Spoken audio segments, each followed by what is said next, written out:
Ukraine has dismissed warnings of a major Russian missile strike, blaming a psychological operation that it says is being carried out by Moscow. With the Ukrainian capital on alert, several Western nations, including the United States, closed their embassies in Kyiv in response to the threat.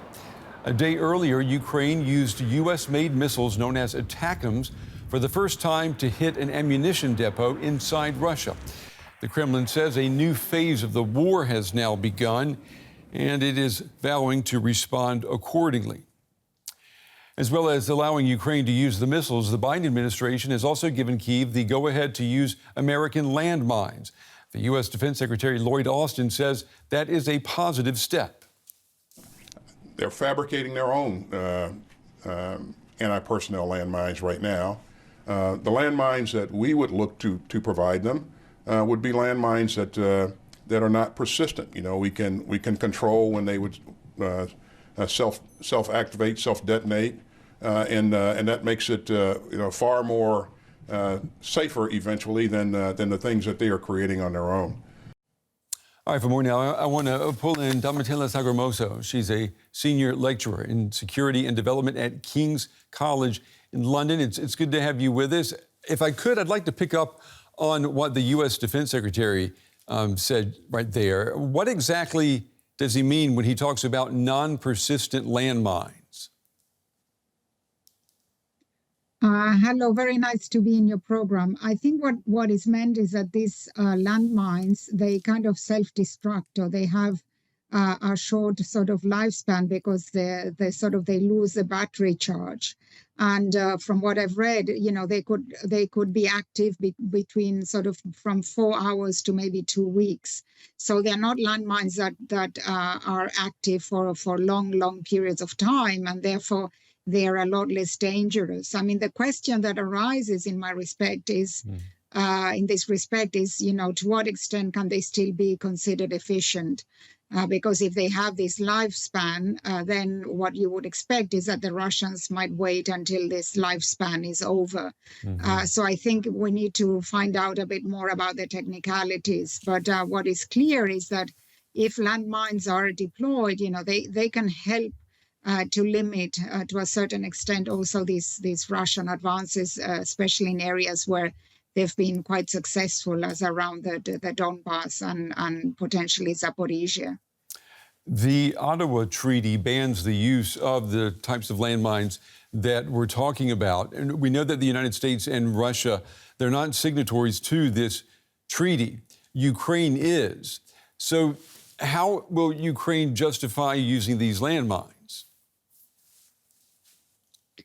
Well, I think that Ukraine is in a good position to explain why it needs these landmines. It is facing a major Russian onslaught. The Russians themselves have mined significantly, you know, enormous parts of Ukrainian territory. The mining that the Russians have carried out is extremely substantial, to the point that you wouldn't need just one mechanism to to make them inoperable, but you need many different mechanisms to clean up the areas that are under now Russian control. So it would make sense from a military point of view for the Ukrainians also to use them. And I think that they have already mentioned that they would, have for obvious sort of emergency reasons to use them. But they've made clear that they would not deploy them in densely populated areas. I mean, primarily in the areas of the front lines, where at the moment there are very few people living in these areas. But it might help. And I mean, it's surprising to me that this has not been done previously, because if we look at the minefields that the Russians have set up, these were one of the elements that really made very hard for Ukrainians to advance. Now we know that Russians are less concerned about military casualties than the Ukrainians are, but still, it can sort of help to stop or, to concentrate the advance on certain areas where there are not so many landmines, and then make them more vulnerable to attacks. Let me ask you too, what about the American position here? In June of 2022, U.S. President Biden announced a near global ban on anti-personnel landmine use by the United States. So what do you think prompted this shift in policy? I mean, we've been seeing a lot of shifting in his policies in the past week. Well, I think not just the Americans, but those of us who are, following this war very closely, and many commentators, we are coming to realize that, some of these constraints, the same applies to cluster bombs. In theory, it's a very good, it's a very important, advancement when we try to ban these kind of ammunitions, cluster bombs, landmines, because of the impact that they have on civilians, especially landmines many years after. So also they have an impact, for example, on the use of land and agriculture. Okay. But when you're at war, there are moments when if you do not employ these kind of weapons, you are at a disadvantage. And now Ukrainians have limited weaponry. So I think that the kind of weaponry that they can use, unfortunately, despite the challenges, might play to their advantage, and in the long term might save a lot of Ukrainian lives. So we need to see this in the perspective of the broader context of the war. Domitilla Sagramoso from King's College London. As always, we appreciate your time and your analysis. Thank you. Thank you. So Russia says the war has entered a new phase and it has updated its nuclear doctrine. John Foreman is a defence expert who served as the UK's defence attaché both in Kyiv and in Moscow in the last decade. He told me what Russia's reaction to all of this means. Russia's been talking about updating its 2020 nuclear doctrine policy since September. And we already knew the sort of terms which were likely to come out. And at the same time, we've known for quite a long time that Ukraine's been requesting long-range missiles from America for 2.5 years. So these two things have come together. Obviously, people have conflated the two issues, but actually the nuclear policy doctrine updates is very much about strategic nuclear deterrence, about preventing a large-scale attack on Russia, which affects its ability to fire back nuclear weapons at the UK or France or at the United States. And actually the attackers issue is slightly separate and I think much more tactical, which isn't covered in the doctrine. OK, we're hearing Russia saying they're going to react accordingly. I mean, what do you expect Moscow to do in reaction to Ukraine using these longer-range missiles?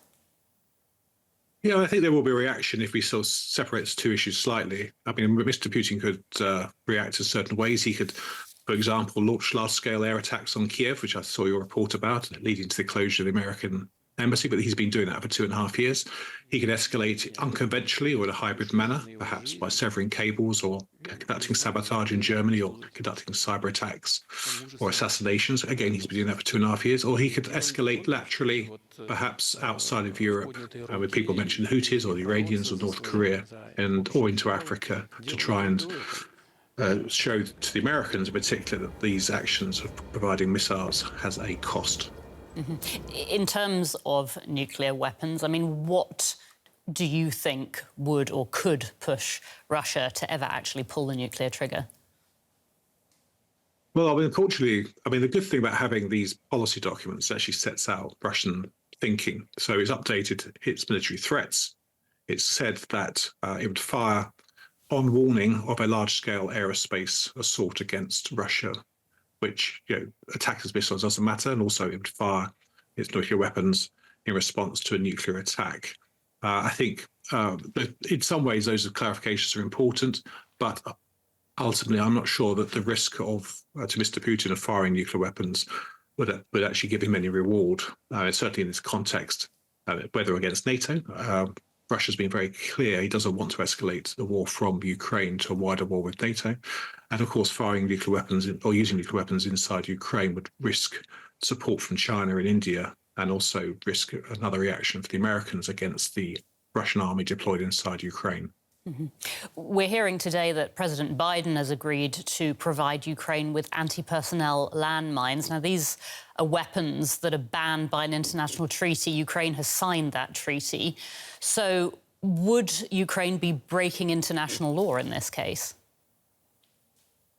Yeah, I think the 1997 Ottawa Convention was signed at a very different time.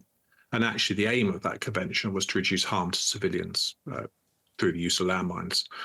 Because at the time, when it was signed, people didn't expect Russia to be marching into Ukraine and killing tens of thousands of Ukrainians or conducting a war of aggression and occupation. So I think for the Ukrainian government, they've looked to the issue, as they look to the issue about cluster munitions, which are also banned by international conventions, and said for their defence, in accordance with the United Nations treaty, the risks, the reward of using these mines or cluster munitions outweighs the risks internationally to their reputation. And I fully support it. You know, Russia has been on the front foot, or it has the advantage initiative. Ukraine is losing this war steadily. And you know, we should be providing all the weapons necessary for Ukraine to defend itself, including landmines if necessary. It does seem that the Biden administration is mobilising all possible support for Ukraine before Donald Trump takes power next year. What difference do you think this will make? Well, I think there was a hiatus, obviously, because of the presidential election campaign, and the Republicans are quite keen to use support to Ukraine as a weapon to beat Biden over his head. I think Biden's keen for his legacy to empty the lockers, shall we say, before Trump comes to power.